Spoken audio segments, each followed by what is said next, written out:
Alors, je vais lire quelques extraits de cet ouvrage, Récoltes et semailles, et ensuite je me demanderai à Johanna Grothendieck de réagir à ces extraits, comme elle le souhaitera, sur ce thème de la vision.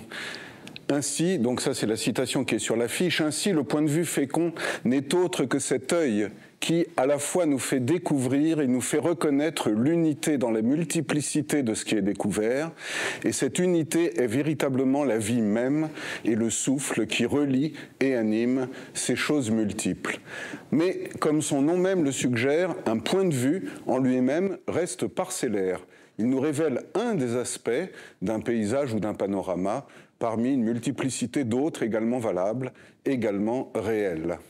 C'est dans la mesure où se conjuguent les points de vue complémentaires d'une même réalité, où se multiplient nos yeux, que le regard pénètre plus avant dans la connaissance des choses. Plus la réalité que nous désirons connaître est riche et complexe, et plus aussi il est important de disposer de plusieurs yeux pour l'appréhender dans toute son ampleur et dans toute sa finesse. Et il arrive parfois qu'un faisceau de points de vue convergeant sur un même et vaste paysage, par la vertu de cela en nous apte à saisir l'un à travers le multiple, donne corps à une chose nouvelle, à une chose qui dépasse chacune des perspectives partielles, de la même façon qu'un être vivant dépasse chacun de ses membres et de ses organes. Cette chose nouvelle, on peut l'appeler une vision. Alors, Johanna, vous êtes une artiste, et donc je voudrais vous demander, en tant qu'artiste et en tant que ce que vous souhaitez représenter, et finalement avec tout ce que vous pouvez, la façon dont vous pouvez être inspiré par ces extraits de cet ouvrage majeur de votre père, nous dire ce que pour vous est une vision et comment vous ressentez ces remarques d'Alexandre Grothendieck. Je suis très touchée par ce texte.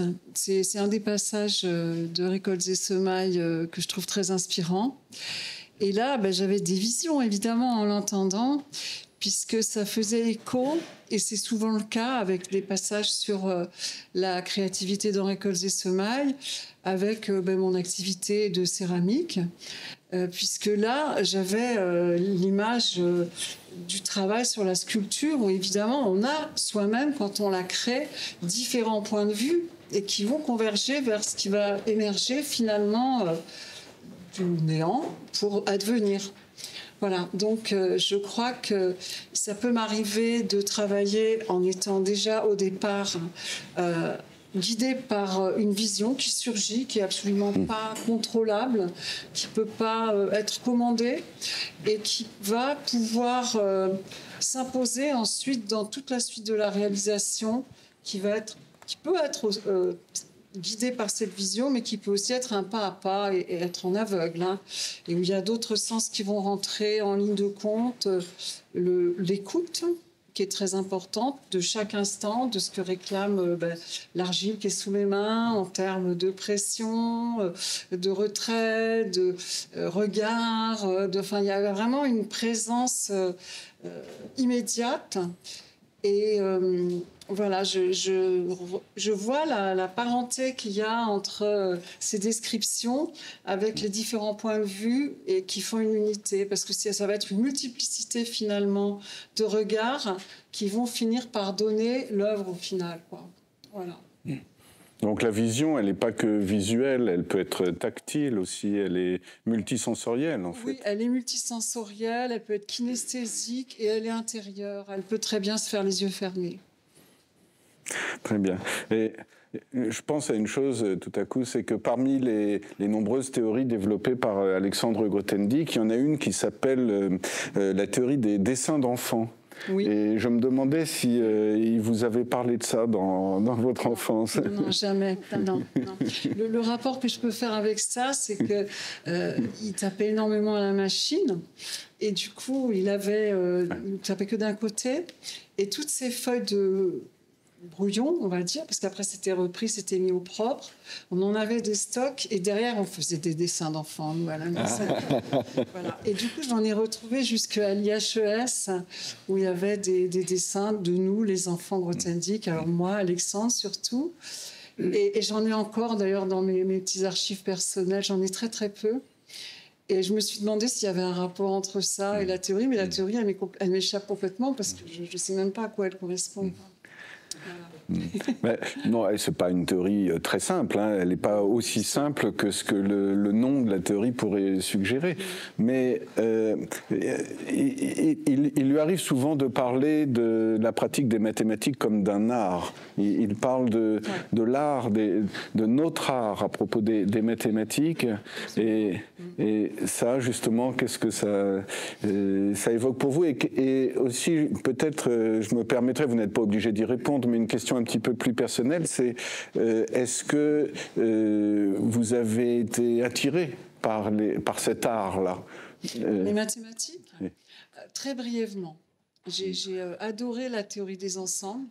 J'étais dans une école en région parisienne, l'école Nouvelle d'Antony, dont je garde un très très bon souvenir, où on avait toutes sortes de pratiques créatives, dont les mathématiques étaient vraiment abordées comme un jeu avec les autres, un jeu avec des blocs logiques, un jeu avec toute une réflexion, et on faisait nous-mêmes des exposés aux autres élèves de la classe.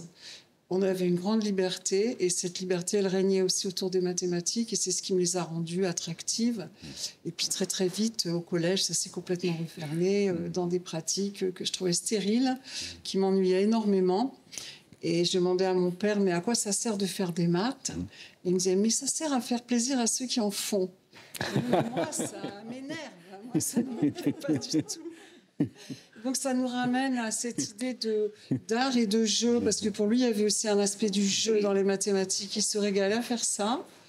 C'était la dimension dont il parle dans Récoltes-et-Semailles quand il parle de la joie du petit enfant qui découvre de la nouveauté totale à chaque instant, qui est renouvelée de cet aspect du jeu, du bonheur, du plaisir. Voilà. Merci, Johanna. Bien.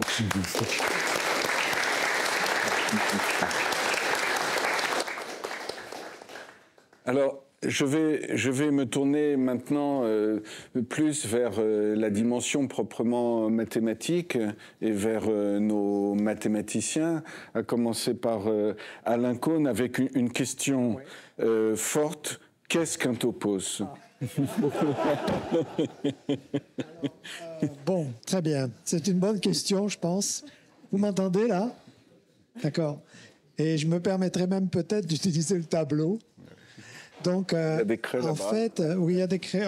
J'ai des craies ici. J'ai une craie. Bon.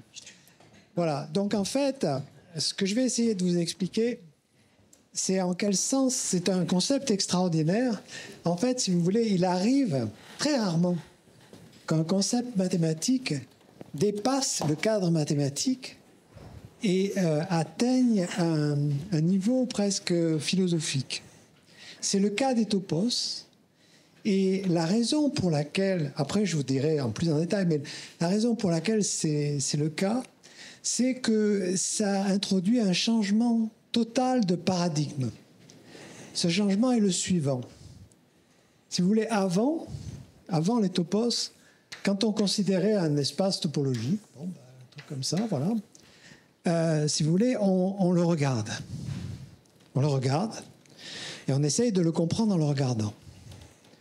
Alors, qu'est-ce que la notion de topos, qu'est-ce que l'idée de topos a introduit comme différence fondamentale de point de vue? La différence fondamentale de point de vue, c'est la suivante. Avant les topos, les gens savaient ce qu'on appelle les fibrés vectoriels. Qu'est-ce que ça signifiait? Ça signifiait qu'on faisait de l'algèbre linéaire. Ça, vous savez ce que c'est, quand même. On faisait de l'algèbre linéaire, mais au lieu de faire de l'algèbre linéaire avec des espaces vectoriels, etc., on faisait de l'algèbre linéaire avec un espace vectoriel qui va dépendre du point où on est dans l'espace en question. C'est-à-dire, on regardait, si vous voulez, de l'algèbre linéaire à paramètres. Ça, c'est ce qu'on appelle les fibrés vectoriels. Et quand on fait cette algèbre linéaire, on obtient une théorie mathématique, déjà très élaborée, qu'on appelle la K-théorie. Mais ça, c'est encore un enfantillage par rapport au topos. Pourquoi ? Parce qu'une idée fondamentale du topos, c'est qu'au lieu de considérer un espace vectoriel qui va être variable, on va faire un pas gigantesque qui est de considérer un ensemble qui est variable. D'accord ?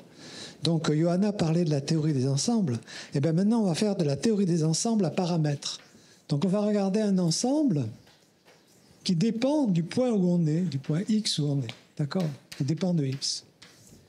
Alors là, ce qui est subtil, c'est quelle va être la dépendance idéale d'un ensemble en fonction de X pour que ça marche, pour que ça ressemble à la théorie des ensembles.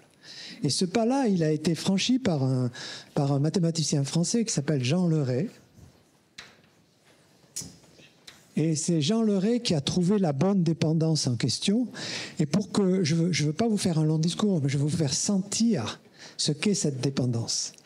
Pour vous faire sentir ce que c'est que cette dépendance, je vais vous expliquer ce que c'est qu'un ensemble qui dépend correctement du temps. D'accord ? Donc vous allez avoir la droite, c'est le temps, t, d'accord ? Et vous allez avoir pour chaque temps, vous allez avoir un ensemble. Un ensemble. Qu'est-ce que ça signifie qui va dépendre correctement du temps ? Eh bien, ça signifie que si vous prenez un point à l'instant t, ce point, il aura existé un peu avant et il continuera à exister un peu après. Si vous connaissez un peu de philosophie, c'est presque une définition de ce que c'est que l'instant présent. C'est quelque chose qui a existé un tout petit peu avant, qui continuera à exister un tout petit peu après. Les mathématiciens appellent ça un faisceau d'ensemble. Eh bien, la chose extraordinaire, c'est que lorsqu'on regarde les faisceaux d'ensemble sur un espace, eh bien, ces faisceaux d'ensemble, on peut faire avec eux tout ce qu'on fait dans la théorie des ensembles ordinaires. Tout ce que Johanna faisait quand elle étudiait les ensembles, on continue à pouvoir le faire. Mais maintenant, il y a quelque chose de formidable qui se produit, c'est que comme vous faites un tas de choses avec la théorie des ensembles, de même qu'on faisait de l'algèbre linéaire avec les fibrés vectoriels, eh bien, on va plus regarder l'espace en question, on va plus le mettre devant nos yeux, on va le mettre dans les coulisses. On va faire ce qu'on fait d'habitude avec les ensembles, en sachant qu'il y a un paramètre caché qui est dans les coulisses. Et en faisant cela, on va bien mieux comprendre l'ensemble, l'espace en question, que si on le regardait directement. C'est ça la merveille des merveilles. C'est ça, si vous voulez, qui est l'essence même des topos. Alors, à partir de là, maintenant, on va faire des découvertes les unes après les autres et on va voir les subtilités que ça introduit dans notre perception. La deuxième subtilité que ça introduit, c'est que la logique qui va correspondre à ce point de vue ne va plus être la logique du vrai ou du faux, mais ça va être la logique intuitionniste. Et lorsqu'on prend des exemples très simples de topos, on s'aperçoit que la logique intuitionniste qui leur correspond est en fait une logique intuitionniste très élaborée. Donc, on est déjà, si vous voulez, on a déjà franchi une étape au sens où non seulement on a des espaces qui sont beaucoup plus intéressants que les espaces ordinaires, ça on va le voir, mais en plus, si vous voulez, ça permet de penser différemment. C'est-à-dire que à chaque topos va correspondre une logique intuitionniste correspondante qui va nous obliger à penser différemment. Et une des raisons pour laquelle si vous voulez, ça doit avoir un retentissement dans la vie courante, c'est qu'il nous arrive très souvent de dire à quelqu'un « mais tu contredis ce que tu viens de dire il y a un moment, etc. » Et en fait, ce dont on ne se rend pas compte, c'est que la logique à laquelle obéit cette personne est une logique intuitionniste qui est plus subtile que simplement la logique du vrai ou du faux. Et lorsqu'on écoute, par exemple, une discussion politique, etc., si on veut absolument caser les gens en disant celui-là a raison, celui-là a tort, etc., eh bien, il est bien évident qu'on n'a pas les moyens, justement, on n'a pas les moyens suffisamment subtils pour arriver à comprendre ce qui se passe. Et les topos, même des topos incroyablement simples, donnent la réponse à ce genre de questions. Alors, en fait, si vous voulez, ce qui, moi, personnellement, m'a conduit au topos, c'est le lien avec la géométrie non commutative et c'est le fait qu'en fait, les espaces topologiques jouent un rôle pratiquement mineur parmi les topos. Ce sont si vous voulez, ça correspond à des espaces topologiques qu'on connaît, mais les topos sont d'une richesse absolument incomparable par rapport aux espaces topologiques. Et en fait, justement, il y a une correspondance entre la géométrie non commutative et les topos. On va peut-être y revenir tout à l'heure, justement. Dont on reparlera, mais qui fait leur richesse. Donc ça, c'est la chose la plus importante finalement, parce que ça montre que même des topos qui sont définis par des relations finies, même si vous voulez, lorsque vous regardez deux points et puis une relation entre ces deux points, ça va vous donner quelque chose qui est infiniment plus riche qu'un espace topologique. Et la dernière chose qui, moi, m'a complètement convaincu sur les topos, c'est que, si vous voulez, c'est le lien avec la logique, et c'est le fait qu'à une théorie mathématique, vous pouvez penser à n'importe quelle théorie mathématique, par exemple la théorie des intervalles, etc., il va leur correspondre un topos qui a un objet, qui a exactement un objet particulier qui correspond, qui abstrait, si vous voulez, entièrement l'idée mathématique de la théorie en question. Ça, c'est ce qu'on appelle les topos classifiants. Et bon, je veux dire, j'avoue que j'avais été complètement convaincu parce que j'utilisais dans pas mal de situations ce qu'on appelle les ensembles simpliciaux, mais ça me paraissait toujours quelque chose qui était ad hoc et qui était assez bizarre. Et en fait, quand j'ai compris, quand j'ai lu que les ensembles simpliciaux, ça correspondait à un topos et que c'était le topos qui incarnait la théorie de ce qu'on appelle les intervalles. Qu'est-ce que c'est qu'un intervalle? C'est quelque chose qui est totalement ordonné avec un plus petit élément et un plus grand élément. À ce moment-là, j'étais complètement estomaqué. Parce que qu'est-ce que ça voulait dire? Ça voulait dire que, si vous voulez, ce sont c'est un concept mathématique qui a tellement de facettes différentes et qui est un enrichissement de la pensée par rapport à la pensée limitée à la géométrie et aux espaces topologiques ordinaires. Ça a une portée philosophique, métaphysique, etc., qui est incomparable par rapport à... Mais ce qui est malheureux, si vous voulez, c'est que parmi les mathématiciens, si vous demandez à un mathématicien ce que c'est qu'un topos, il vous dira, oui, c'est une catégorie de faisceaux. D'accord. Mais ça, c'est la compréhension zéro de ce que c'est qu'un topos. On va y revenir aussi. On y reviendra aussi. Mais ce que je veux dire, c'est qu'il y a divers niveaux de compréhension et on apprécie vraiment ce que c'est qu'un topos que quand on a rencontré, parce qu'il faut vraiment rencontrer suffisamment d'exemples, etc., pour se convaincre de la beauté de ce concept et de sa portée. J'ai écrit avec un psychanalyste un livre, si vous voulez, justement sur le lien entre les topos et leur portée, justement, ne serait-ce que par le changement de paradigme du départ, qui est qu'on ne regarde pas, on n'essaye pas de regarder le cerveau de quelqu'un, on l'écoute faire des choses ordinaires. On remplace la vue par l'écoute. On l'écoute. Et on écoute ce paramètre. Et c'est grâce à cette écoute qu'on comprend. Ça n'est plus en regardant.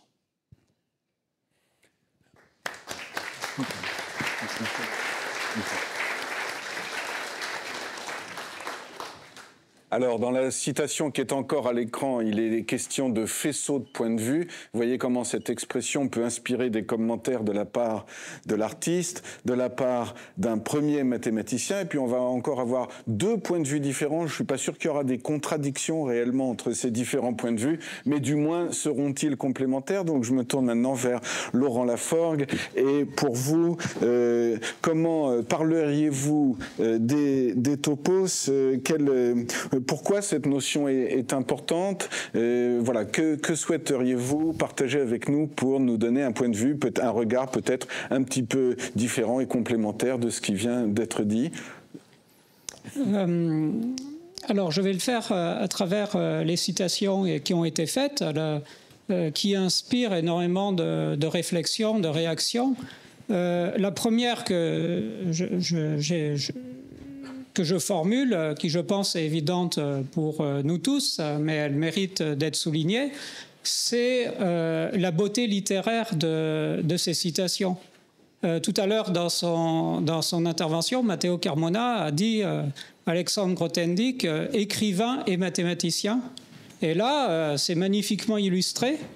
Et ce qu'il faut savoir, c'est que Grothendieck n'est pas écrivain d'un côté, mathématicien de l'autre. Personnellement, j'aime dire que c'est un écrivain qui fait des mathématiques, c'est-à-dire que chez lui, il y a une relation extrêmement profonde au langage, qui s'illustre dans la beauté de ses citations, qui est une beauté véritablement poétique, beauté de la forme. Vous pouvez lire ces citations et vous demander, par exemple, si vous seriez capable de changer un mot pour améliorer la citation. Et là, vous réalisez que c'est impossible, enfin, au moins pour moi.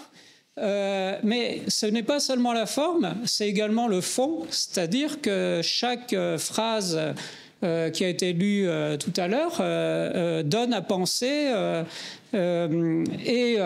Donc, parmi les choses qui sont exprimées, il y a cette dualité qui apparaît de l'un et du multiple.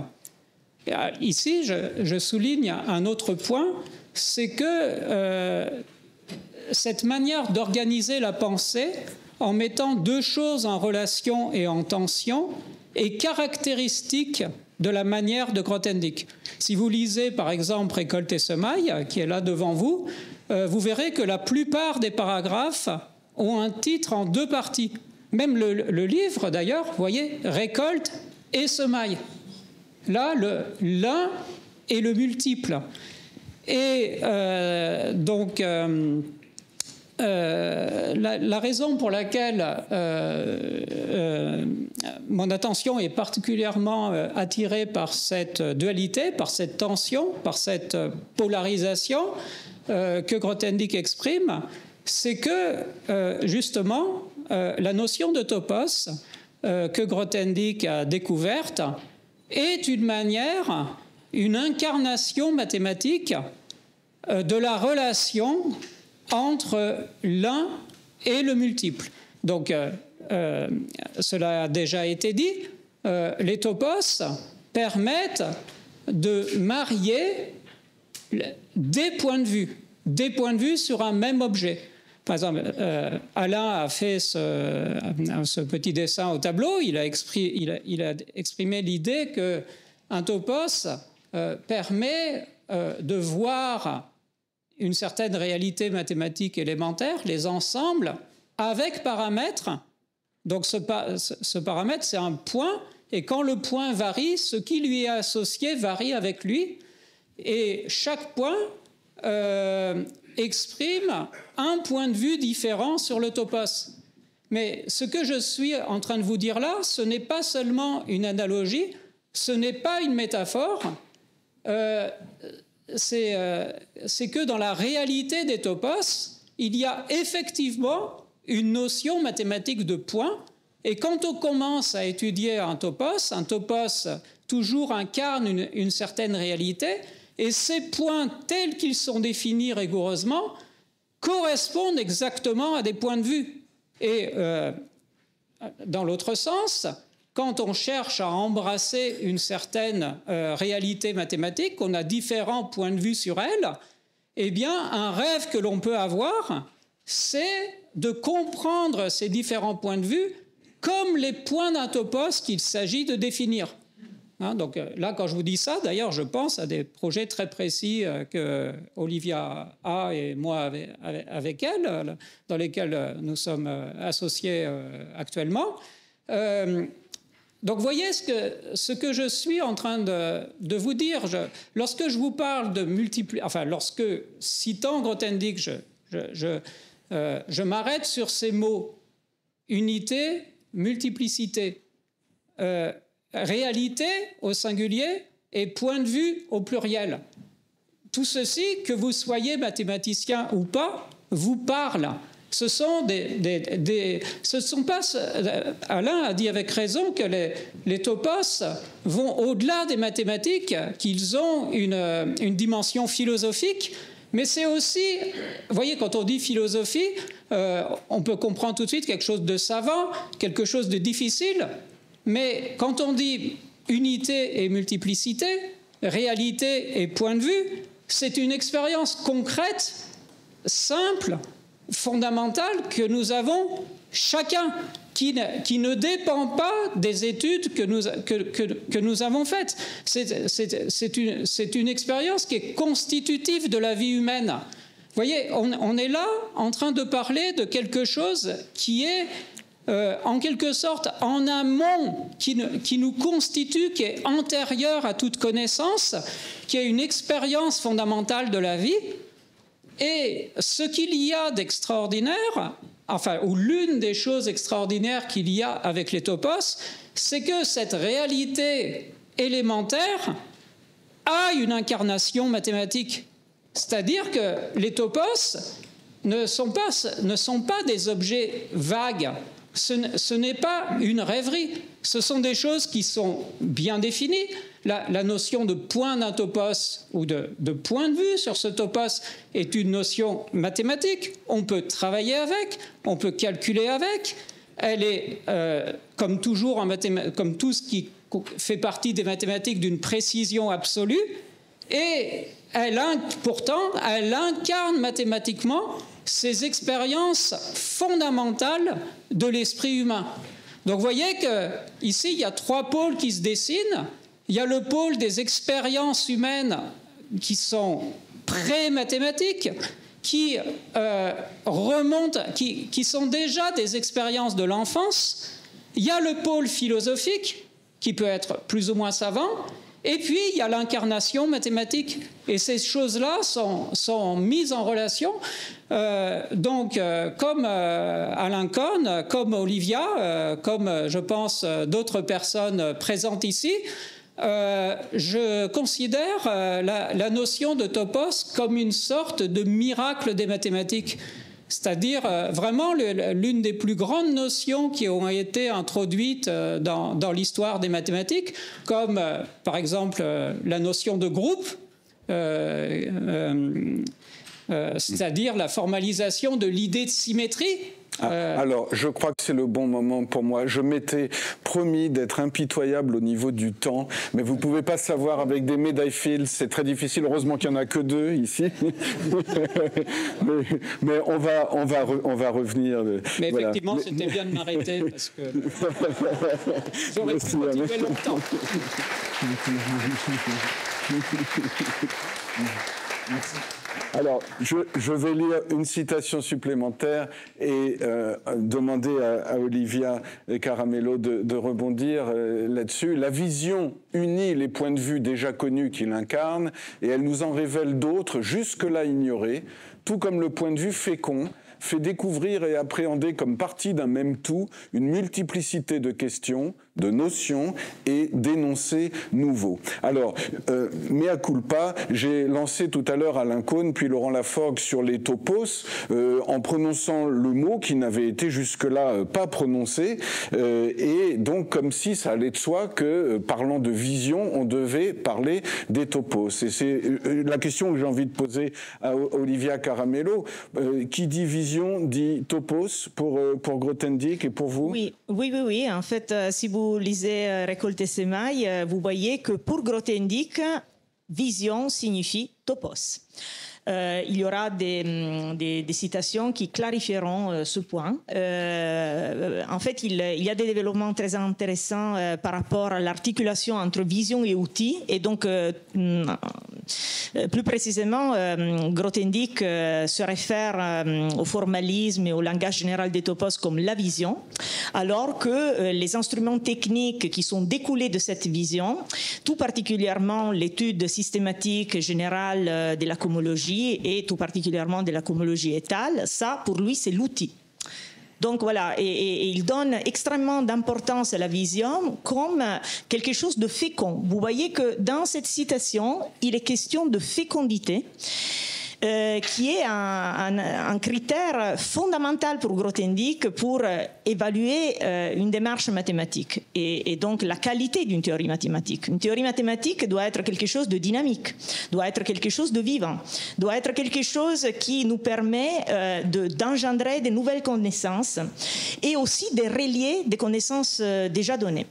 Donc ici, il y a cet aspect de l'unité qui est mis en valeur et ça va tout ensemble parce qu'en fait, un topos, comme déjà je l'ai dit tout à l'heure, vous pouvez intuitivement le penser comme un espace qui incarne l'ensemble de tous les points de vue possibles sur un thème donné. Et donc, c'est justement en rassemblant tous ces points de vue aux maîtres disponibles pour appréhender une situation mathématique qu'on arrive à une unité. Parce que chaque point de vue pris individuellement est parcellaire. Donc, si on veut obtenir une vision, il faut les considérer tous ensemble. Et c'est comme ça que Grothendieck construit les topos. Donc, la définition technique des topos, la définition originaire, c'est des catégories qui peuvent se représenter comme des catégories de faisceaux sur un site. Or, qu'est-ce que c'est un faisceau? Alors, une image intuitive qu'on peut avoir d'un faisceau, c'est d'un mètre. Un instrument de mesure sur le site qui est un objet mathématique qui encode la situation mathématique particulière qu'on est en train d'étudier. Et donc, Grothendieck a fait ce pas conceptuel radical qui a consisté à considérer tous les faisceaux possibles sur un espace ou un site plus généralement donné. Et c'est comme ça que la vision acquiert une formalisation mathématique. Parce que le topos lui-même, c'est juste la collection de tous ces mètres, en fait, structurés sous forme de catégories, parce qu'après, bien évidemment, on s'interroge sur la structure qu'on obtient en mettant tous ces points de vue ensemble. Donc, c'est une catégorie qui a, en fait, des très, très bonnes propriétés, parce que tous les trous qu'il pourrait y avoir dans des contextes plus particuliers, dans des langages concrets et spécifiques qu'on pourrait manipuler en mathématiques, disparaissent quand on se met à travailler avec les topos.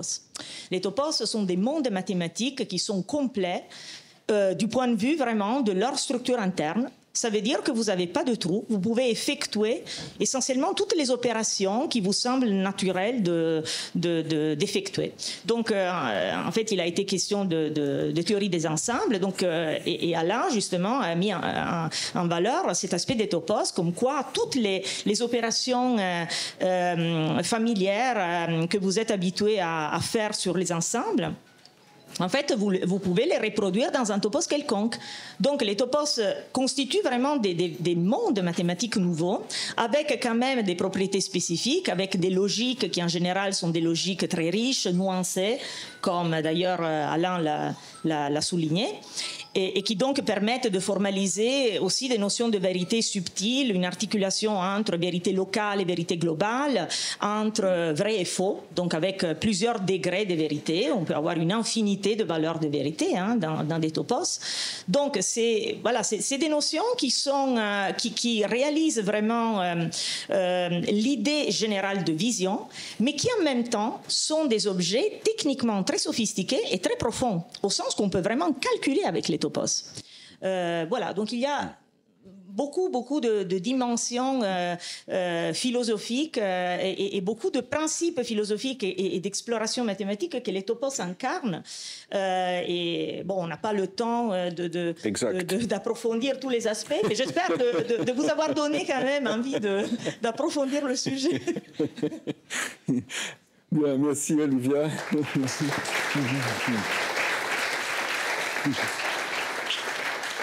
Alors, je ne sais pas s'il y a quelques questions qui ont été écrites sur des feuilles. Si c'est le cas, vous pouvez peut-être lever la main si vous avez déjà des questions sur des feuilles. Et Elio et Léo, ou Léo, vont passer déjà les ramasser, et puis ils feront un second tour tout à l'heure. Et maintenant, on va aborder un thème. Bon, je crois que vous avez déjà, on a pu percevoir à travers les différentes interventions, quand même la puissance qu'il y a autour de cette notion cette idée de vision incarnée dans les topos. Alors évidemment, ça peut soulever des résistances, et les citations suivantes en témoignent. Ces deux séminaires, donc il s'agit de SGA 4, donc le séminaire de géométrie algébrique numéro 4 et SGA 5, sont pour moi indissolublement liés. Ils représentent dans leur unité à la fois la vision et l'outil. Les topos et un formalisme complet de la cohomologie étale. Alors que la vision reste récusée encore aujourd'hui L'outil a depuis près de 20 ans profondément renouvelé la géométrie algébrique dans son aspect pour moi le plus fascinant de tous, l'aspect arithmétique appréhendé par une intuition et par un bagage conceptuel et technique de nature géométrique. Juste une petite remarque, évidemment, quand il dit encore aujourd'hui, donc on est en 1986, quelque chose comme ça. C'est de cette vision que sont sortis des outils tels que la cohomologie étale et la cohomologie cristalline, que ce même tout le monde, donc tout le monde en mathématiques, que ce même tout le monde utilise aujourd'hui comme on tournerait une manivelle, alors que la vision elle-même, puissamment vivante, au jour encore de mon départ, a été enterrée au lendemain même. Il y a eu... je vais peut-être prendre mes lunettes et le lire sur mon papier, ça sera... Il y a eu un choix d'extrait par Olivia Caramello que je soupçonne d'avoir voulu mettre Récoltes et Semailles en entier dans les citations, mais voilà. Il y a eu depuis mon départ de la scène mathématique une stupéfiante dégradation dans l'esprit qui aujourd'hui fait loi dans les milieux que j'avais connus et, me semble-t-il, dans une large mesure au moins, dans le monde mathématique en général. L'aspect de cette dégradation auquel je pense surtout ici, qui en est juste un aspect parmi de nombreux autres, est le mépris tacite, quand ce n'est la dérision sans équivoque, à l'encontre de ce qui, en mathématiques en l'occurrence, ne s'apparente pas au pur travail du marteau sur l'enclume ou sur le burin, le mépris des processus créateurs les plus délicats et souvent de moindre apparence, de tout ce qui est inspiration, rêve, vision, si puissante et si fertile soit-elle, et même à la limite de toute idée, si clairement conçue et formulée soit-elle, de tout ce qui n'est écrit et publié noir sur blanc sous forme d'énoncés purs et durs, répertoriables et répertoriés. Et on assiste de nos jours à une extraordinaire Verflachung, excusez mon accent, Verflachung, à un aplatissement, un rétrécissement de la pensée mathématique, privée d'une dimension, la dimension visionnaire, celle du rêve et du mystère, celle des profondeurs, avec laquelle elle n'avait jamais avant, il me semble, perdu tout contact. Je le ressens comme un dessèchement, un durcissement de la pensée, perdant sa souplesse vivante, sa qualité nourricière, devenue pur outil, raide et froid pour l'exécution impeccable de tâches à l'arraché, des tâches aux enchères publiques, quand le sens de propos et de direction et le sens de ces tâches elles-mêmes, comme partie d'un vaste tout, sont oubliés par tous. Il y a une sclérose profonde cachée par une hypertrophie fiévreuse. Alors, cette fièvre technique desséchée, qu'est-ce que ces citations, Laurent Laforgue, vous inspirent? Est-ce que vous pourriez nous parler, vous qui avez vécu et qui vivez encore les choses totalement de l'intérieur, c'est-à-dire c'est pas uniquement l'expérience des mathématiques, c'est aussi une expérience sociologique. Est-ce que vous pouvez nous parler de l'opposition, disons, entre ce qu'on pourrait appeler esprit d'exploration et de découverte d'une part, et puis esprit de compétition d'autre part? Comment vous voyez les choses depuis Grothendieck et jusqu'à aujourd'hui?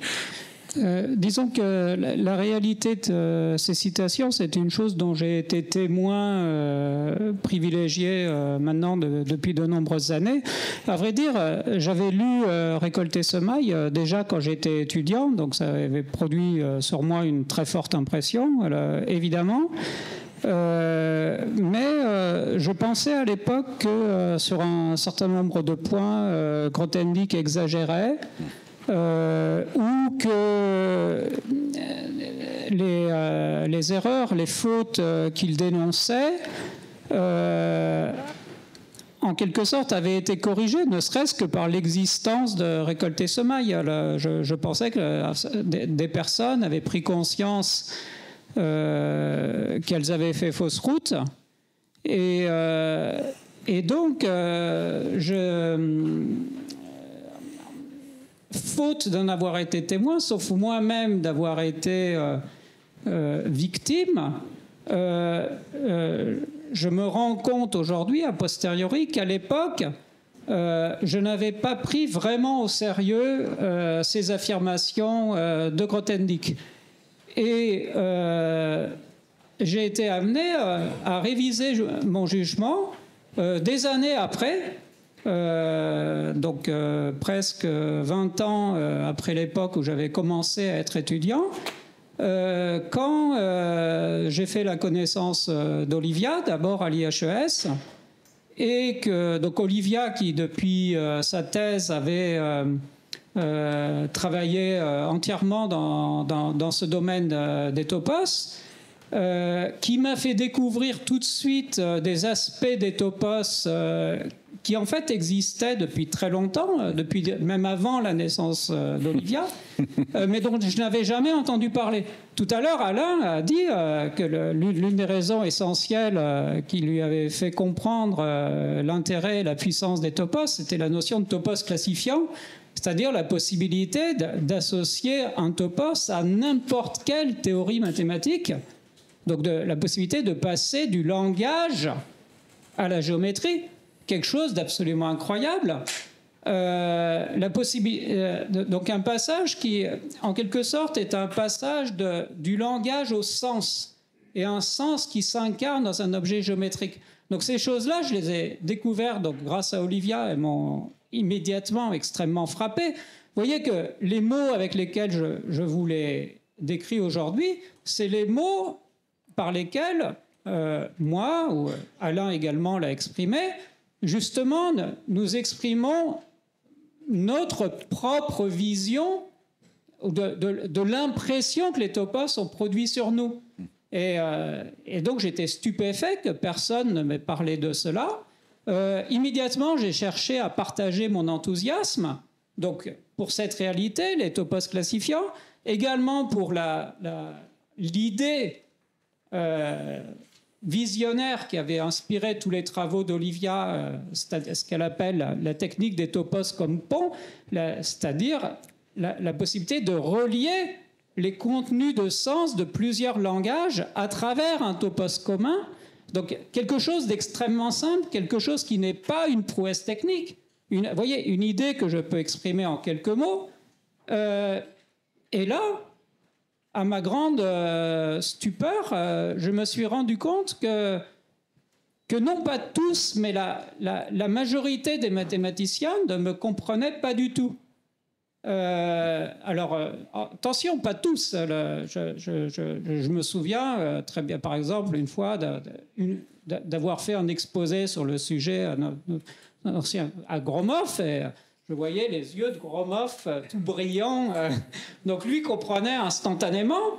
Mais mon expérience avec beaucoup d'autres mathématiciens, ça a été d'avoir l'impression de parler. Enfin, les gens me regardaient avec des yeux de poisson mort. Donc, alors que moi, je débordais d'enthousiasme et d'admiration. Et j'ai compris que ce qui dérangeait, peut-être, c'était justement cet aspect visionnaire, cet aspect général. C'est-à-dire que les mathématiciens avaient été entraînés à présenter, à apprécier ce qui était des choses très techniques, très spécialisées, des tours de force, et que exprimer une idée simple, extraordinaire, les mettait mal à l'aise, et qu'ils avaient beaucoup de mal à l'apprécier. Donc, je dois dire que cette expérience, elle reste extrêmement étonnante pour moi. Aujourd'hui encore, je ne la comprends pas. Je me suis, de ce fait, en fait, brusquement trouvé étranger dans le monde mathématique. Ensuite, ça a été, d'ailleurs, cette expérience, en quelque sorte, était contrebalancée par une autre, des années plus tard, quand, par hasard, j'ai fait un exposé devant des ingénieurs, et que certains parmi eux, donc d'abord et avant tout Jean-Claude qui est là, deuxième rang, ont réagi tout de suite, des ingénieurs, dans le sens que j'aurais attendu des mathématiciens. Donc voilà, donc depuis d'ailleurs ce contact qui s'est produit à l'époque, qui était un contact autour de quelques idées simples. On m'avait demandé un exposé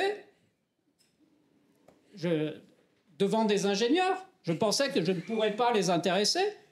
Donc j'ai même refusé plusieurs fois l'invitation avant de céder à l'insistance des sollicitations, pensant que de toute façon, mon exposé ne pourrait pas être intéressant pour des ingénieurs. Je n'ai même pas préparé. Je suis arrivé sans transparent, les mains dans les poches. J'ai fait un exposé informel, décontracté, où j'ai exprimé quelques idées, quelques impressions que les topos avaient produits sur moi. Et il s'est avéré que dans le monde des ingénieurs, il y avait des personnes, en particulier Jean Côte, capables de réagir à ça. Ce que je n'avais presque pas trouvé dans le monde mathématique. Et donc là, je fais état de de cette situation dans laquelle je me suis brusquement trouvé, que je n'avais pas eu avant, brusquement, me trouver dans un monde que je croyais familier, mais où brusquement, je réalisais que la plupart des personnes ne pensaient pas, ne sentaient pas, ne réagissaient pas du tout comme moi. Je dis la plupart, hein, pas tous. Et puis, une autre réalité dont j'ai été témoin, c'est ce dont Olivia elle-même a été victime. Et en fait, je l'ai vite compris, d'abord et avant tout, parce qu'elle exprimait une vision. Je me souviens très bien, je vais terminer là-dessus, parce que c'est extrêmement frappant, d'une phrase qu'avait exprimée devant moi un mathématicien très proche, un ami, mais qui a exprimé justement, en quelque sorte, une règle non écrite du monde mathématique tel qu'il existe aujourd'hui. Donc il a dit, on peut à la limite avoir une vision, mais il ne faut surtout pas en parler.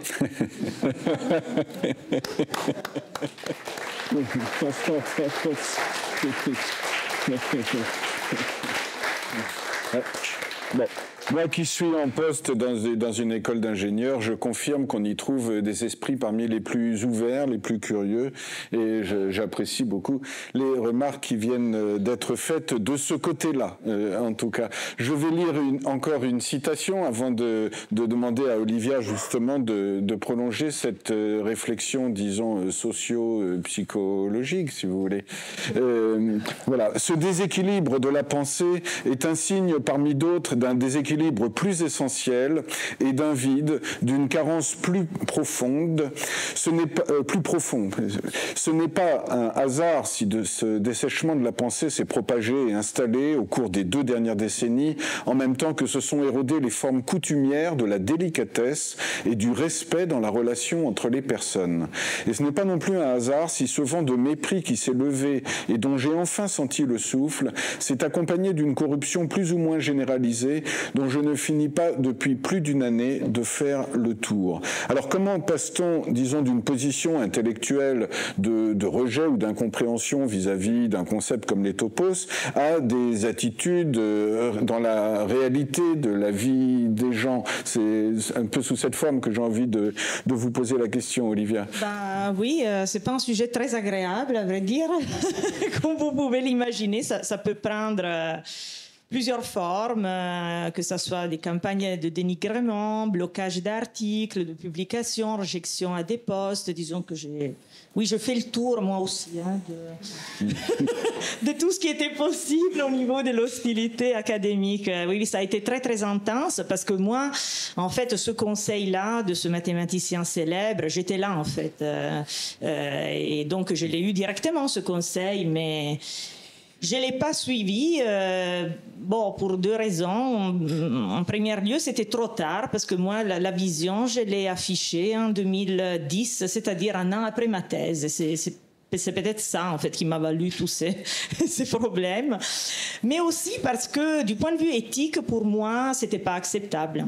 Moi, je pense que le véritable progrès est le résultat d'un partage de connaissances. Et cet esprit de compétition qui consisterait à garder pour soi des secrets comme si on était un magicien qui doit s'imposer sur les autres et montrer une supériorité, une prouesse technique qui serait inaccessible aux autres, ça correspond vraiment pas à mes valeurs. Et donc, moi, je pouvais vraiment pas suivre ce conseil, même à risque de me mettre en péril, ce qui a été effectivement le cas. Moi, j'ai eu 7 années en situation précaire. À un moment, je pensais que j'allais jamais obtenir un poste, que mon rêve de créer une école des topos n'aurait jamais pu se réaliser. Donc, j'ai eu des moments vraiment très, très durs. Enfin, j'ai réussi à accrocher un poste et graduellement à prendre des élèves. Et maintenant, toutes ces difficultés sont au moins en partie derrière mon dos. Mais oui, en tout cas, j'ai fait l'expérience de cette violence auquel Grothendieck déjà se réfère et qui, malheureusement, encore existe dans certains cercles aujourd'hui. Je suis assez optimiste pour le futur. Les choses bougent. Les nouvelles générations, bien sûr, n'ont plus ce genre de préjugés, n'ont pas peur des nouvelles notions, et donc graduellement ça va disparaître. Mais c'est vrai que c'est un processus qui peut prendre des années, donc il faut être persistant. Moi, j'ai toujours voulu que ce soit les maths à décider pour moi, c'est-à-dire à me faire comprendre si j'étais sur la bonne route, et c'est clair que quand on fait de la théorie des topos, on arrive à des résultats qui sont tellement beaux, vraiment même du point de vue de l'esthétique, qui sont élégants, qui sont profonds, que honnêtement, c'est ça qui te donne la mesure de la valeur du travail. Donc, si vous voulez, j'ai jamais vraiment douté de ce que je faisais, mais c'est vrai que sociologiquement, c'est quand même dur d'avoir des coups. Et aujourd'hui, je ressens comme un devoir d'essayer de protéger la nouvelle génération. C'est très important pour moi. Et avec cet institut qui est dédié vraiment à soutenir des jeunes chercheurs qui voudraient s'engager dans cette voie, je me trouve parfois encore à combattre contre ce type de problème. Mais en tout cas, je suis globalement assez optimiste. Mais c'est pas quelque chose qu'on peut oublier. Hein. Et d'ailleurs, en fait, c'est un sujet sur lequel des psychanalystes, en fait, commencent à s'interroger. C'est-à-dire ce type de réaction, parce qu'on se demande si ça s'apparente à une forme de fanatisme ou d'intolérance. C'est quand même très intéressant parce que ça peut nous donner des éclairages sur d'autres domaines, hein, même en dehors des mathématiques, des attitudes de rigidité, de rejet. Je pense que c'est important de réfléchir à ça. Et déjà, Grothendieck s'est lancé dans Récolter ses mailles, dans des analyses que je trouve de très haute qualité, de grande profondeur, aussi d'un point de vue sociologique, éthique et psychanalytique. Je ne peux pas dire d'avoir compréhension parfaite voilà, des aspects humains qui entrent en jeu. Je pense qu'il y a des éléments de peur. Donc, Laurent a cogné l'expression topophobie, que je trouve assez sympa, mais bon, peut-être assez adapté aussi à la situation. Oui, parce que peut-être c'est la peur de cette abstraction, d'une perte de contrôle aussi, parce que en fait, pour se rendre compte de la puissance des topos, il faut vraiment accepter un changement de paradigme. Il faut se faire guider par les topos elles-mêmes. C'est un peu comme dans une révolution copernicienne, changer de point de vue. C'est quand même déstabilisant. Si on est habitué, imaginez les gens qui étaient habitués à penser, à regarder les choses du point de vue de la Terre, quand il a été question de changer le point de vue, c'était complexe, hein, c'était difficile. Alors que quand même, sur le plan technique et purement objectif, c'était clair que c'était la route à entreprendre. Et là, vous voyez le lien avec les topos, parce que les lois de Kepler vous disent que ce sont des lois d'invariance. Ils vous disent que ces invariants qui expriment les ressemblances entre les orbites des différentes planètes du système solaire sont en fait des invariants de l'étoile autour de laquelle les planètes tournent. Et donc, en fait, quel est le véritable objet pont? C'est le Soleil. C'est lui qu'il faut prendre comme point de vue privilégié. Et de la même façon, les topos sont comme des sortes de soleils mathématiques qui nous fournissent des points de vue privilégiés sur la réalité mathématique. Mais pour se rendre compte, il faut déjà faire ce saut d'essayer au moins une fois de prendre le point de vue d'un topos et voir ce que ça donne. Et faire l'expérience de cet éclairage unique que les topos peuvent nous apporter, même sur des sujets super classiques. Quand on étudie un morceau de mathématiques à l'aide des topos, en fait, on arrive à le réinterpréter de façon très très profonde. Déjà, Grothendieck a donné une mesure de ce qui est possible de faire avec ses propres applications. Mais le sujet des topos est assez universel en mathématiques. Donc, de mon point de vue, on est juste au commencement de ce type d'exploration. Donc, ça peut vraiment révolutionner la pensée mathématique. Et donc, je pense quand même qu'avec les nouvelles générations qui produiront des travaux de plus en plus profonds et techniquement sophistiqués sur le sujet, enfin, on peut espérer que ce vent d'hostilité s'arrêtera. Merci.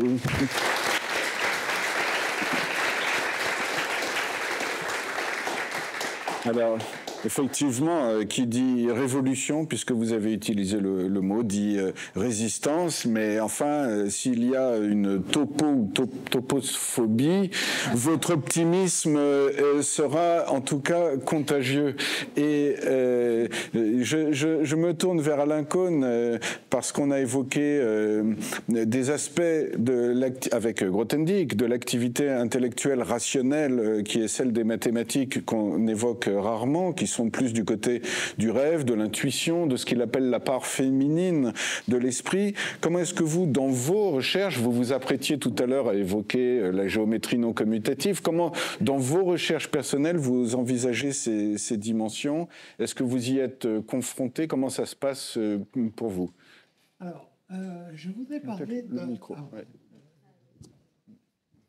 Je voudrais parler justement d'un autre aspect qui n'est pas directement relié, mais qui est relié à l'imaginaire. Et cet aspect-là, c'est le suivant, c'est que très souvent, il arrive que dans l'héritage d'un mathématicien, la partie la plus féconde ne soit pas la partie achevée de son travail, mais soit la partie inachevée de son travail. Inutile de donner l'exemple de Galois, comme vous le savez, mais il y a bien d'autres exemples. Et pour illustrer ce que Stéphane vient de dire, je prendrai un autre exemple qui me passionne en ce moment, qui a peu à voir avec la géométrie non commutative, mais qui a à voir avec un analogue de la pierre de Rosette. Je ne sais pas si vous avez vu quelque part une image de la pierre de Rosette. Il y a 3 textes, mais ce ne sont pas des colonnes, ce sont des textes qui sont les uns en dessous des autres. En haut, il y a des hiéroglyphes. Au milieu, il y a des motifs. C'est un langage qui est proche du copte, qui était encore compréhensible. Et en dessous, il y a du grec. Et on s'est rendu compte, après avoir bien sûr découvert cette pierre de Rosette, qu'en fait, les textes disaient la même chose, mais la partie la plus mystérieuse, c'était la partie qui concerne les hiéroglyphes.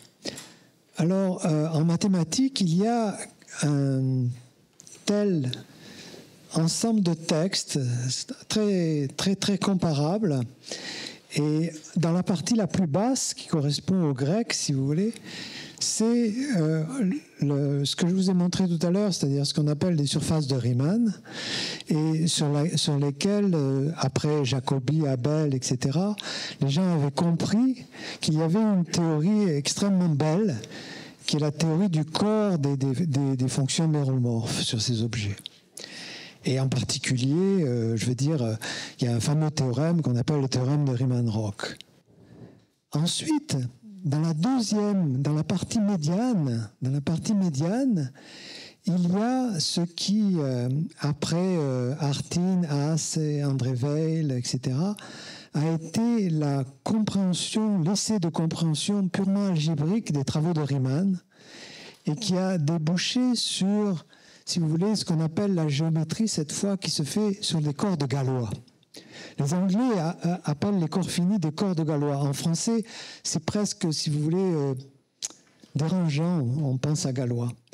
Donc, en fait, dans cette partie médiane, il y a tout un développement qui a été fait depuis le début du XXe siècle et qui parallèle le développement de Riemann et de Jacobi, Abel, etc., et qui le formalise de point de vue algébrique et qui a joué un rôle essentiel, bien entendu, dans le développement de la géométrie algébrique. Quel est le texte hiéroglyphe? Quel est le texte hiéroglyphe? C'est sidérant parce que c'est l'anneau des entiers. C'est l'anneau des entiers et puis le corps des nombres rationnels. Et avec ma collaboratrice Katia Gonzani, on s'était intéressé à l'analogue du théorème de Riemann-Roch pour ces objets-là. Et dans un premier travail, on avait compris, si vous voulez, qu'il fallait comprendre l'anneau des entiers comme un anneau de polynôme. Alors ça paraît bizarre. Et dans l'analogie de Weil, ça doit être un anneau de polynôme, mais sur quoi? Parce que bon, on voit bien les polynômes. Et alors on avait compris dans notre premier abord du théorème de Riemann-Roch, on avait compris que ça revenait à écrire tout nombre entier comme un polynôme à coefficient plus ou moins 1 ou 0 en puissance de 3, du nombre 3. Alors c'est assez étonnant que ça soit possible. Tout nombre entier s'écrit de manière unique comme un polynôme avec les puissances du nombre 3 à coefficient moins 1, 0 ou 1. C'était connu déjà au XVIe siècle, dans un livre d'arithmétique du XVIe siècle, ça a été utilisé par Euler et aussi par Cauchy. Mais quand on a écrit notre formule de Riemann-Roch, elle était un peu bancale. Elle était un peu bancale parce que, par exemple, on devait prendre le logarithme de base 3 à cause du nombre 3. Et la formule, elle ne ressemblait pas vraiment à ce qu'André Weil aurait accepté comme disant que l'anneau des entiers est un anneau de polynôme. Alors c'est là que je vais essayer d'illustrer de la manière la plus humble possible ce que dit Grothendieck quand il faut revenir à l'état d'enfant. Il faut revenir au regard d'enfant curieux qui n'a aucun préjugé. Et je vous demande de suivre ma pensée. On va prendre un anneau, l'anneau des entiers. On va prendre un idéal qui est l'idéal des multiples de 2. On va dire, je prends le quotient par cet idéal. Très bien. Et bien, il se fait qu'il y a un relèvement de ce quotient qui est multiplicatif, c'est les nombres 0 et 1. D'accord. Et puis après, on dit, c'est engendré par le nombre 2. Donc je vais essayer d'écrire tout entier comme un polynôme en puissance de 2 à coefficient 0 et 1. Évidemment, ça ne marche pas, puisque vous n'obtenez que les entiers positifs. Et alors, on a réalisé un jour avec Katia à quel point on était stupide. Il suffit de remplacer le générateur 2 par moins 2. Et je vous demande de faire l'exercice qui consiste à démontrer que tout entier, dans Z, s'écrit de manière unique comme un polynôme qui est une somme de puissance de moins 2. À partir de là, on a repris notre formule de Riemann-Roch et on a une formule qui est identique à la formule de Riemann-Roch par Riemann pour la sphère, c'est-à-dire pour une courbe, d'accord, de genre 0. Et à partir de là, on a déchiffré un hiéroglyphe de plus dans ce texte complètement mystérieux, mais qui vous montre en quoi l'intuition est fondamentale, à condition qu'elle rejoigne l'état d'enfance, de petite enfance, qui ne se laisse pas submerger par les connaissances, mais qui essaye justement de revenir à la source des problèmes et à réfléchir de la manière la plus simple possible. D'accord ?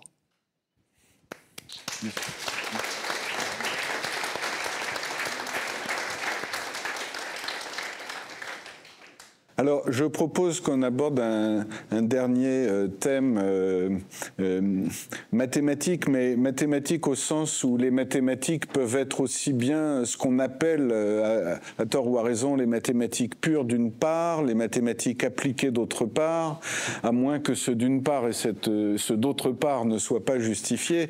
Et je vais me tourner vers Laurent Laforgue. Il y a un paradoxe de l'abstraction qu'on connaît bien dès qu'on s'intéresse aux applications, c'est que pour pouvoir faire des applications intéressantes, il faut monter suffisamment haut dans l'abstraction.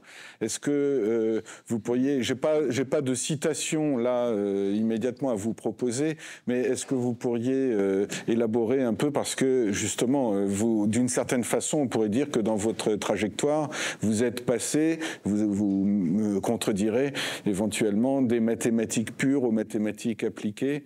Qu'est-ce que ça vous...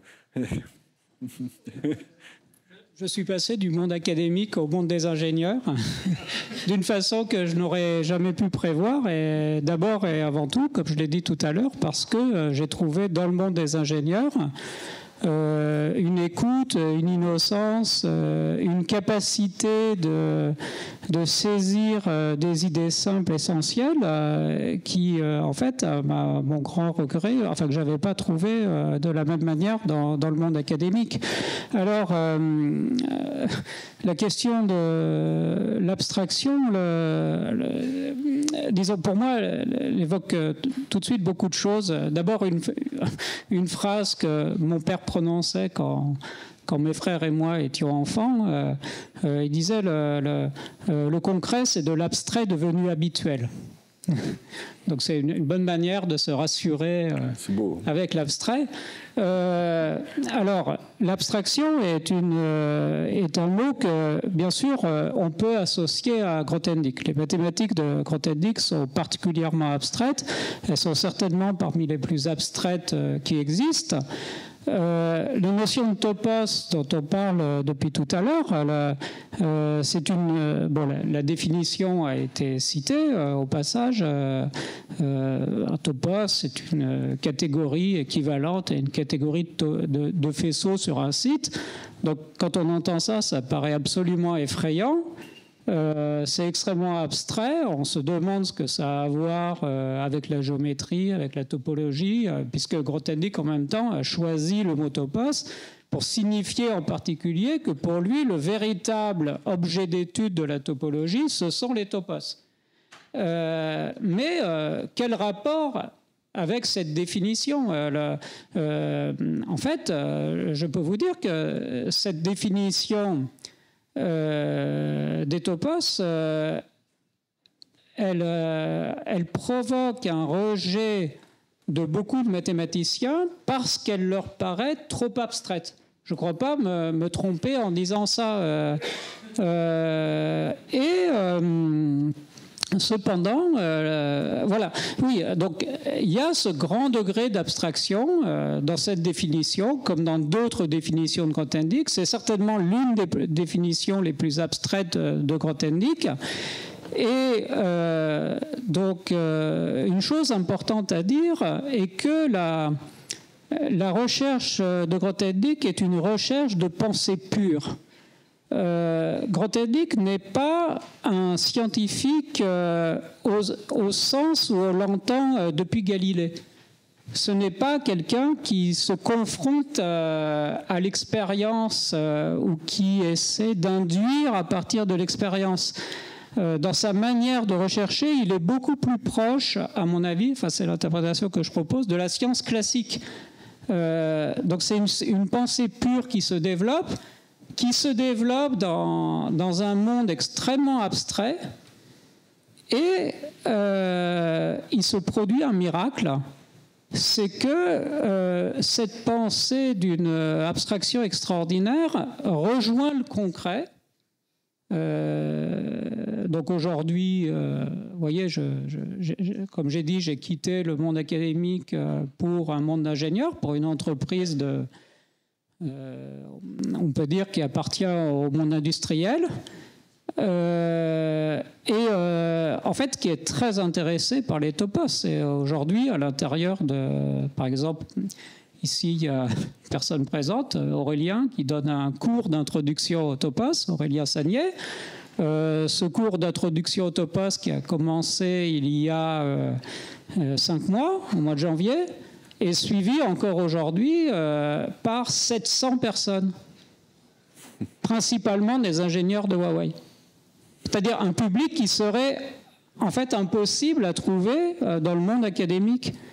Et voilà, donc... et alors on peut se demander, mais comment c'est possible Alexandre Grothendieck n'était pas du tout préoccupé par les applications, il ne travaillait pas dans le concret.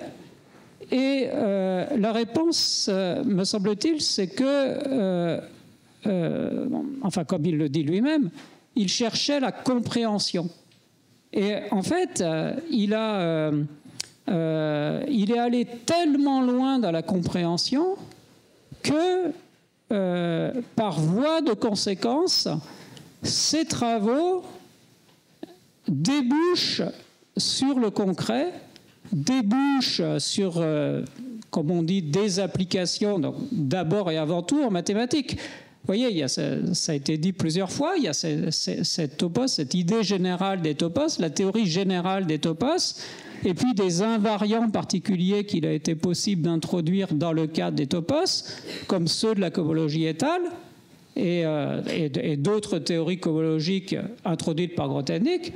Et en fait, je peux vous dire, cette fois comme mathématicien, que dans le monde de la géométrie algébrique et arithmétique, depuis une soixantaine d'années, toute une série de très grands problèmes ont été résolus, des grandes conjectures ont été démontrées, des questions qui paraissaient insolubles ont trouvé leur réponse, et en fait, tous ces grands résultats n'auraient pas pu être obtenus sans ces outils d'une puissance extraordinaire qui ont été forgés dans le cadre de cette vision générale des topos. Ces outils ont été inspirés à Grothendieck par les topos. Les topos ont guidé Grothendieck vers la création de ces outils. Donc là, il s'agit d'applications à l'intérieur des mathématiques, mais c'est vrai que je ne m'attendais pas, et je suis vraiment encore aujourd'hui étonné, admiratif, de voir à quel point cette pensée pure rejoint le concret. Donc, ce que ça signifie, c'est que l'abstrait n'est pas éloigné du concret, mais évidemment, pas n'importe quelle abstraction. Une abstraction qui est formulée à la suite d'une réflexion, d'une profondeur, d'une intensité extraordinaire, à la recherche d'une compréhension toujours plus grande. Bien, merci.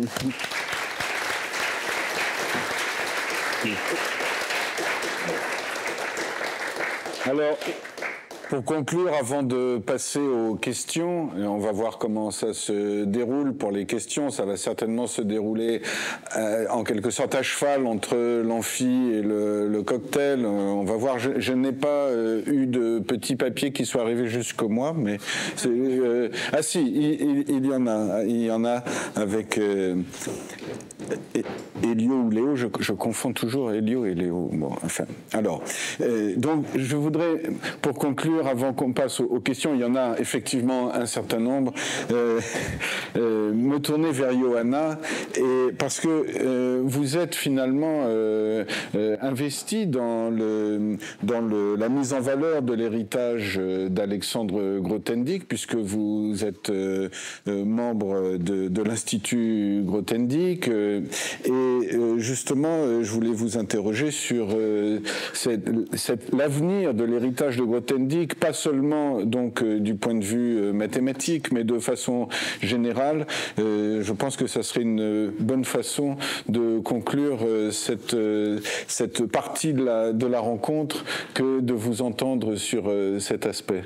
Oui, j'y suis engagée. Je ne sais pas si ça marche. Ça marche. À 2 titres. D'abord en tant que sa descendante, son héritière, avec mes frères. On est 5.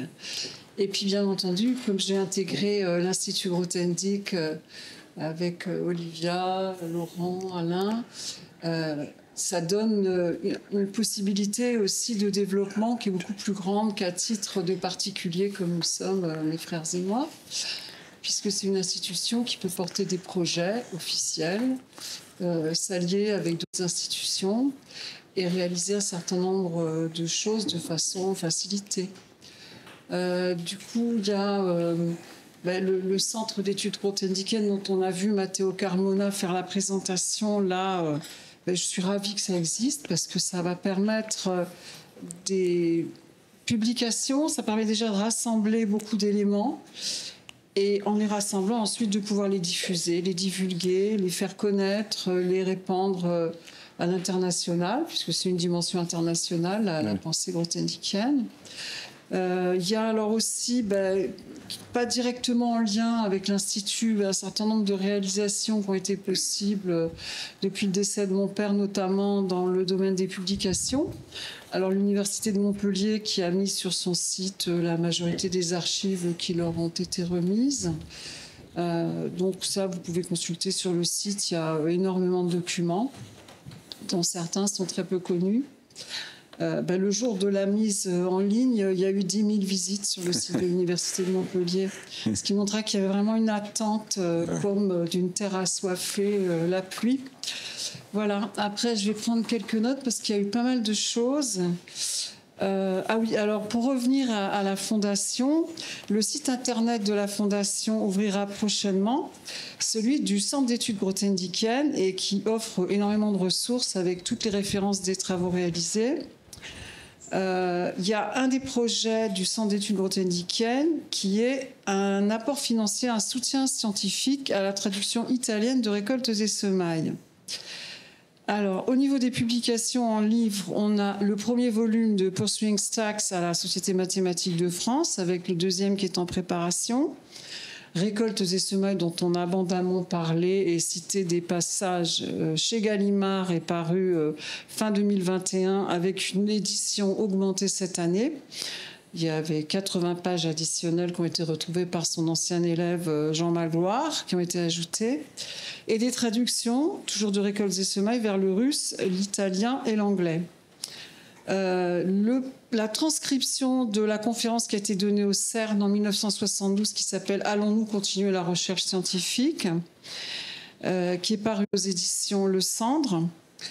Et en cours de publication, on a La Clé des songes, qui est en préparation chez le même éditeur, Le Cendre, et qui devrait sortir en 2024.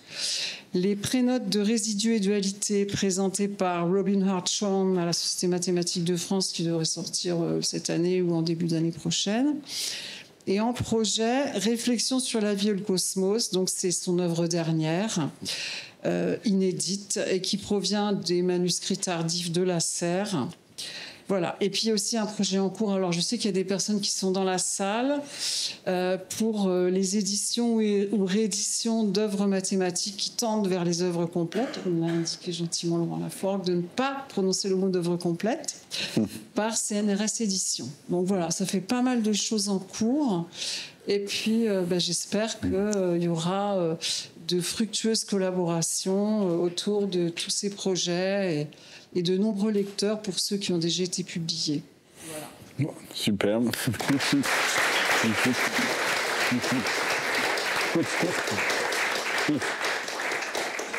Intense activité éditoriale en vue, donc, avec, on l'espère, une animation aussi intense que lors de la présentation de Récoltes et Semailles en février 2022. Pour ceux qui y étaient, vous comprenez à quoi je fais, peut-être à quoi je fais référence. alors passons, si vous voulez, passons aux questions. En fait, je me rends compte qu'on aurait peut-être dû laisser chacun poser sa question oralement parce que les questions, finalement, sont assez courtes et, d'un autre côté, c'est pas toujours facile à lire. Bon, les petits papiers. Alors, je vais essayer de dire ce que j'ai, puis en fonction du temps, chacun verra rapidement une question ici, ou bien ensuite de s'approcher des intervenants pendant le cocktail. Il est 8h moins 14. La salle, l'amphi Hermite doit fermer à 20h, environ 20h, entre 20h00 et 20h01 à peu près.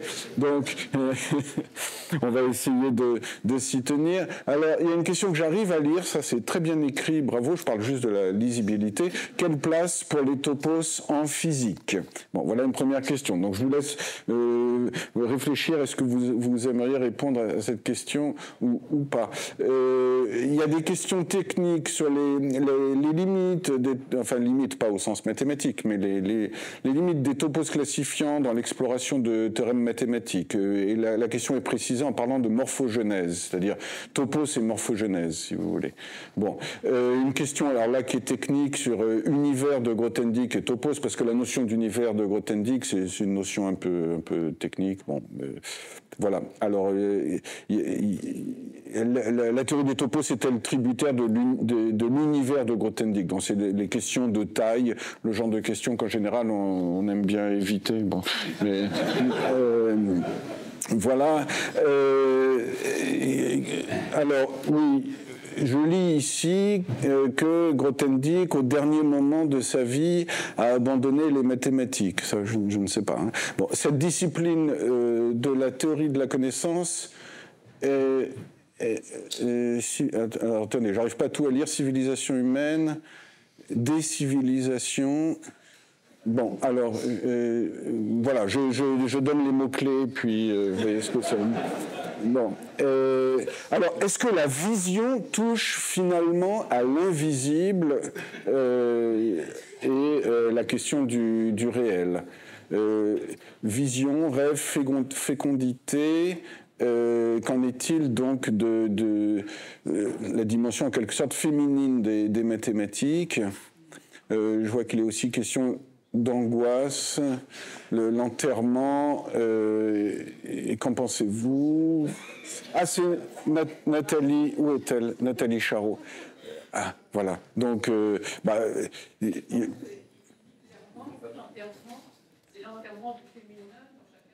oui, oui. Oui. C'est vrai.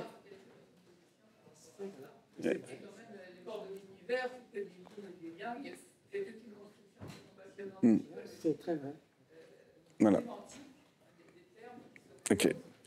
Alors, je pense que la question a été entendue par nous. Je pense pas que, comme il y a une captation, on filme, je pense pas que la question a été captée, mais au niveau de l'enregistrement. Mais enfin, il y sera peut-être répondu dans les 10 minutes ou dans l'heure qui suit.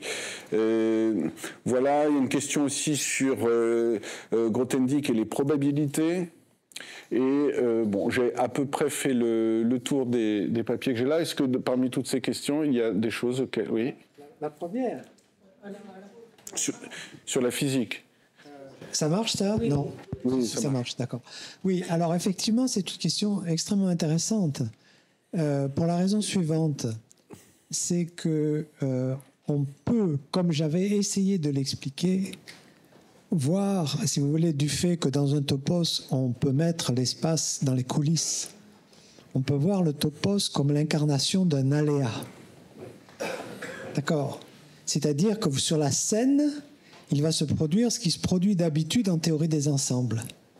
Mais il y a un paramètre qui est caché d'une certaine manière, qui provient du point où on est, et qui fait qu'il introduit par sa seule existence un aléa, que j'appellerais, si vous voulez, l'aléa du topos, d'accord? Qui, bien sûr, va dépendre de quel topos vous regardez. Bon.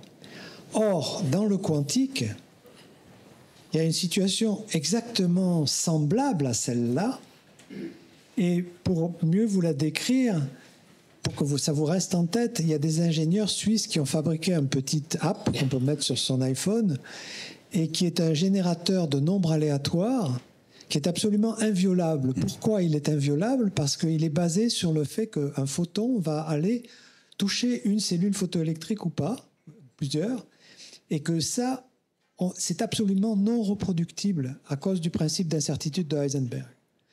Donc le quantique produit à chaque instant, à chaque moment, si vous voulez, un aléa qui est absolument incontrôlable, qui s'appelle l'aléa du quantique.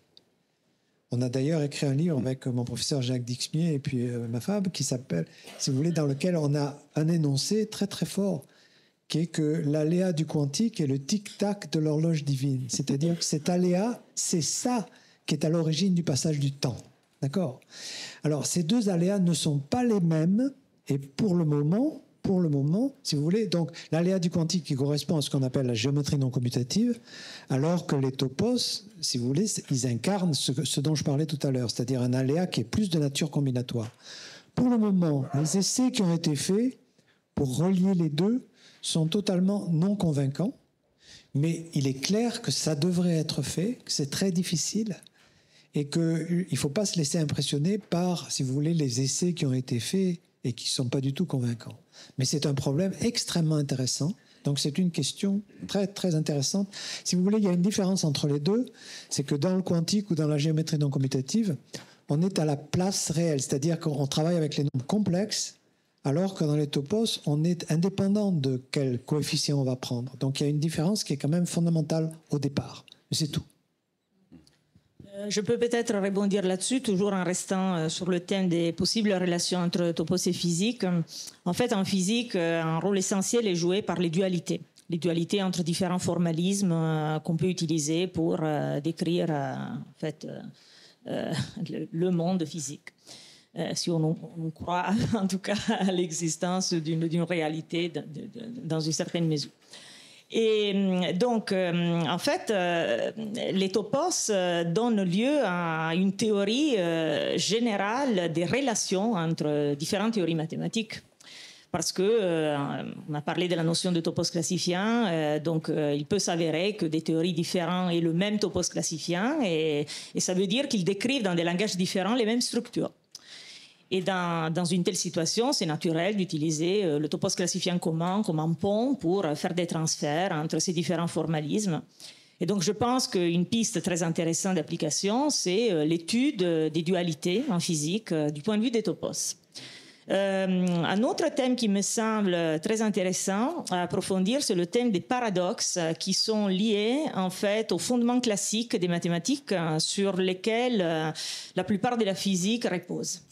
En fait, la physique, jusqu'à présent, a surtout utilisé les mathématiques classiques, donc fondées sur la théorie des ensembles, qui en particulier ont une logique assez pauvre, une logique, Alain l'a souligné beaucoup dans sa première intervention, une logique qui est binaire, et où, par exemple, il y a une loi comme le tiers exclu, qui, du point de vue physique, ne fait vraiment pas de sens. Parce que si on croit au fait que les particules aient toujours quelques liens entre elles, même si elles peuvent se trouver très très lointaines l'une de l'autre, et ça c'est un phénomène central de la mécanique quantique, on s'aperçoit que couper en deux un domaine entre ce qui se trouve à l'intérieur d'un sous-ensemble et ce qui est en dehors, honnêtement c'est une opération qui, d'un point de vue physique, ça ne fait pas de sens. Voilà. Dans les topos, en effet, ça ne fait pas de sens non plus, en général. Et parce que les topos, comme il a été souligné par Alain, ont une logique qui, en général, est une logique constructive. Donc, il vous oblige, en quelque sorte, si vous voulez que vos mathématiques soient universellement valides dans tous les topos, à utiliser le raisonnement constructif. Et je pense qu'en utilisant des logiques constructives qui ne sont pas les logiques classiques, on pourrait arriver à faire une place à des nouveaux formalismes utiles en physique. Par exemple, on a des problèmes pour définir l'intégrale sur les schémas et qui sont dus à des caractéristiques de la logique classique et qui pourraient peut-être être surmontés en travaillant dans un topos convenablement choisi. Mais je m'arrête. Je dis juste un mot de plus. Si vous voulez réfléchir dans ce sens-là, il y a une réflexion très intéressante quand Cantor définit un ensemble, il insiste sur le fait que les éléments doivent être distincts les uns des autres. Or, le physicien indien Bose a découvert ce qu'on appelle maintenant les bosons. Et les bosons ont cette propriété extraordinaire qu'on ne peut pas les discerner les uns des autres. Donc les bosons ne forment pas un ensemble. Et ça, vous devriez y réfléchir sous l'instigation de ce que vient de dire Olivia. Oui, je vais peut-être rebondir là-dessus, juste en vous parlant d'un aspect particulier des topos qui pour moi est absolument fascinant, qui est que les topos sont une géométrie non fondée sur les points. Contrairement à toutes les théories classiques. C'est-à-dire, dans toutes les théories classiques, qu'il s'agisse de géométrie différentielle, de géométrie algébrique, de géométrie analytique, on commence par se donner un ensemble qui va devenir l'ensemble des points de l'objet géométrique, et éventuellement, on lui ajoute de la structure, une topologie, une structure différentielle, une structure analytique. Alors que dans les topos, il y a une notion de point, c'est-à-dire n'importe quel topos a une catégorie de points bien définie, qui éventuellement peut être vide d'ailleurs, il y a des topos qui n'ont aucun point, mais de toute façon, les topos ne sont pas définis en termes de points. Les points deviennent, par rapport aux topos, une notion dérivée, pas une notion fondatrice. Or, ceci, de manière incroyable, me semble, pour moi qui ne connais rien à la physique, correspondre beaucoup mieux à la fois à notre expérience des images, à nous qui voyons. Si je regarde cette pièce, je ne vois pas des points. Et aucun d'entre nous n'a jamais vu un point. Et en physique non plus, je crois savoir, pour le peu que j'en sais, que finalement la notion de point n'a pas de réalité physique. Donc on peut se demander si, c'est une chose à faire, c'est un projet. Ce que je vous en dis là, c'est juste voilà, l'idée d'une possibilité qui vient à l'esprit, que peut-être les topos pourraient permettre une nouvelle formulation de la physique qui correspondrait mieux à la réalité, puisque déjà, au départ, les topos sont une géométrie qui ne présuppose pas les points, qui n'est pas fondée sur les points. Et une autre chose, la dernière chose que je voudrais dire, qui me permet de revenir au thème de l'abstraction, c'est que, comme j'ai dit tout à l'heure, la notion de topos est extrêmement abstraite. Mais voilà qu'elle a cette caractéristique, parmi beaucoup d'autres, de proposer une géométrie non fondée sur les points. Et en fait, une géométrie qui, de manière totalement paradoxale, est beaucoup plus proche de notre expérience des images. C'est-à-dire que cette théorie qui, mathématiquement, est beaucoup plus sophistiquée, est en fait, en même temps, d'une manière absolument fascinante, beaucoup plus proche de l'intuition, de l'expérience que nous avons des images. Donc vous voyez le paradoxe de l'abstraction, où ici une abstraction plus grande a permis de mieux traduire une intuition fondamentale de nature pré-mathématique.